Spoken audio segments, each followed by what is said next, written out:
Hai minasan konnichiwa. Di video kali ini kita akan lanjut membahas mengenai bilangan kompleks dan lebih tepatnya di 12.3 kita akan membahas mengenai koordinat polar.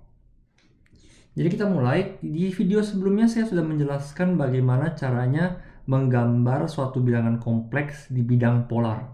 Jadi seandainya kita punya di sebelah kiri ada bilangan kompleks alfa, di mana alfa adalah bilangan realnya adalah A dan bilangan imajinernya adalah BI. Maka di sumbu X-nya kita punya sumbu real, di sumbu Y-nya kita punya sumbu imajiner. Kita tinggal gambar, kita tinggal letakkan sumbu realnya adalah A, maka X-nya adalah A, sumbu imajinernya adalah B, maka sumbu Y-nya adalah B. Nah, disinilah posisi dari alfa. Oke, nah sekarang apa itu koordinat polar? Nah, yang ada di sebelah kiri biasanya kita sebut dengan koordinat Cartesius yang kita tulis dengan X, Y. Tapi kalau misalnya koordinat polar, dia menggunakan dua informasi yang lebih berbeda, yaitu satu R, jari-jari, termasuk maksudnya adalah jarak antara titik 0,0 dengan titik bilangan kompleks. Jadi jarak ini disebut dengan R, jari-jari. Kemudian juga kita punya sudut theta. Jadi sudut theta itu adalah sudut yang membentuk garis bilangan kompleks ini. Jadi seandainya dia dihitung dari 00 sini ya, dari sumbu X dan ke atas, ini adalah besar sudut theta. Nah sebenarnya dua bilangan kompleks ini sebenarnya sama. Jadi kalau kamu lihat bilangan ini, kalau kita buka ya, kalau kita kalikan semuanya, kita dapat R cos theta tambah IR kali sin theta. Ya, jadi sebenarnya ini sama juga dengan X dan Y. Kalau kamu ingat pelajaran fisika di matematika fisika mengenai trigonometri dasar, kamu bisa melihat di mana ini segitiga. Segitiga di sini ya, yang dibentuk dengan sudut theta.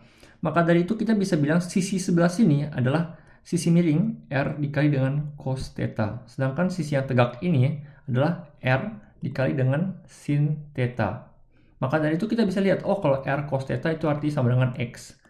Kemudian R sin theta sama dengan Y. Atau misalnya kalau dalam soal yang sebelumnya kita pakai A dan B, maka ini sama dengan A, ini sama dengan B. Ya, jadi sebenarnya prinsipnya sama. Jadi polanya yang harus kamu hafalkan adalah ini. Alpha sama dengan jari-jarinya R dikali dengan cos theta tambah I sin theta. Oke. Seandainya saya punya contoh soal ya, cos theta dikurang sin theta, bukan tambah dikurang sin theta, maka dia bukan koordinat polar yang benar. Jadi kamu harus ubah bentuknya menjadi plus I sin theta. Oke, kita lanjut ke slide berikutnya. Nah, sekali lagi mengenai informasi yang dibutuhkan untuk menggambarkan koordinat polar, pertama kamu membutuhkan R, yaitu jarak dari titik 00 ke titik alfa. Ingat seandainya kamu punya vektor, tadi kita udah ngomong di video sebelumnya tentang vektor. Kalau kamu mencari jarak vektor itu dari 00, kamu bisa menggunakan Pitagoras ya. Kamu bisa menggunakan Pitagoras. Misalnya kita punya alfa sama dengan A tambah BI, maka jaraknya adalah A kuadrat tambah B kuadrat, kamu akarkan seperti yang ada di sini. Oke. Kemudian untuk penulisan sudut, theta itu sudut yang dibentuk oleh titik alfa. Nah, kamu kalau misalnya melihat soal ada tulisan seperti ini, ARG.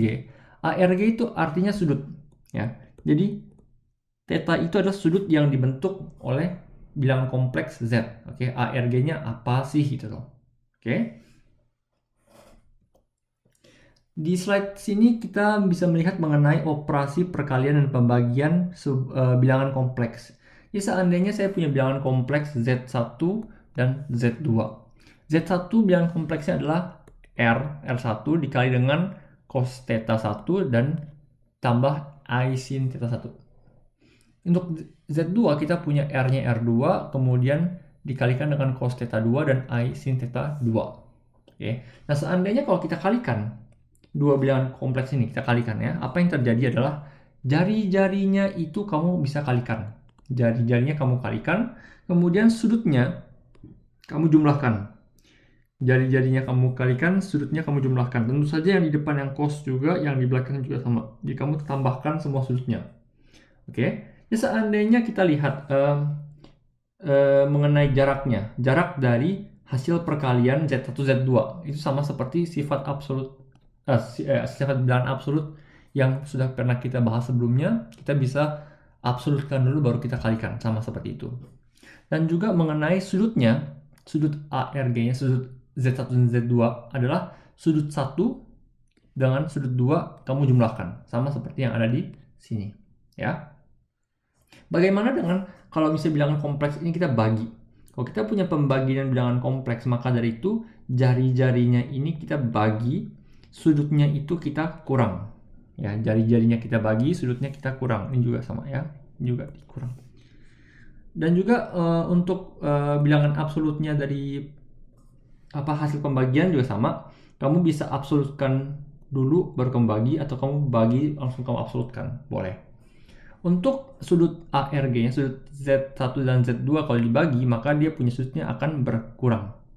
Maka sudut 1 dikurang sudut 2.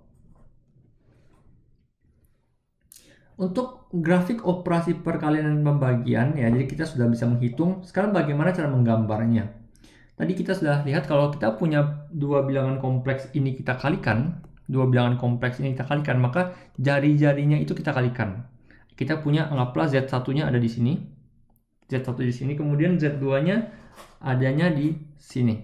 Oke, maka dari itu dia akan lebih besar berapa kali lipat sebesar ini, R1 kali R2, besarnya sebesar ini.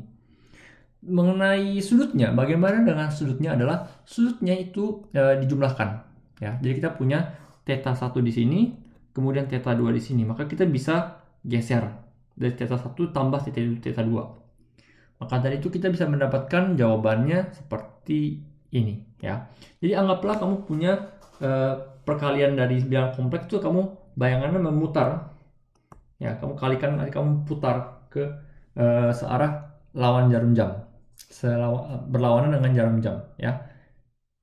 Untuk panjang juga sama. Untuk panjangnya kamu sudah lihat dari sifat sebelumnya, kamu bisa absolutkan dulu baru kamu kali, atau kamu kali dulu baru kamu absolutkan terakhir. Untuk sudutnya kamu bisa lihat di sini, sudutnya ARGZ1 dengan ARGZ2 itu bisa kamu tambah seperti biasa, tidak masalah. Baik, itu saja untuk video kali ini. Kalian terus belajar mengenai bilangan kompleks ini karena mungkin memang belum pernah dipelajari di Indonesia. Jadi semakin lama semakin susah, kamu harus kuat dasarnya untuk bisa mengerjakan soal-soal di depan. Baik, itu saja. Saya akan ketemu kalian di video berikutnya. Semangat belajar. Benkyo, gambatte kudasai. Sayonara.